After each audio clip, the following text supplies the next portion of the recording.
Mr. Chairman, and I understand that this bill is a work in progress, and but I certainly want to thank the chairman, Mr. Adler, for the work and your staff, and the ranking member also for the work and your staff on this.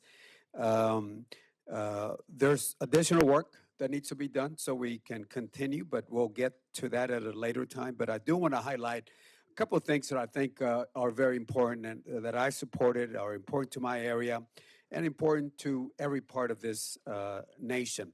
First of all, the Child Abuse Hotline and National Domestic Violence Hotlines. I want to thank the committee for continuing the support for the National Child Abuse Hotline and National Domestic Violence Hotline. The $2 million for the National Child Abuse Hotline, the $20.5 for the National Domestic Violence Hotlines. Those programs are critical lifelines for children, families, individuals who are facing crisis situations. For many victims of abuse or violence, a phone call or a text message may be the first step towards safety and recovery. The continued support reflected in this bill ensures that trained professionals remain available to respond to Americans when they need help. So thank you so much for adding that funding. The second area is the Gear Up and the Federal TRIO program. In fact, I just finished meeting with somebody, a student outside from Rio Grande La Grulla, that is part of the TRIO program. So I want to say thank you for the increased funding for Gear Up and for the federal TRIO programs. The bill provides $394 million for Gear Up and nearly $1.2 billion for the federal TRIO programs.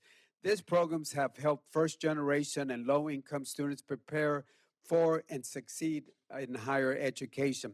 In South Texas, in my area, where many students are first in their families to attend college, these programs provide critical guidance and academic support throughout the college process. They've helped expand educational opportunities for students who may otherwise face significant barriers for completing their higher education. So I thank the committee. The third area I want to cover is Job Corps.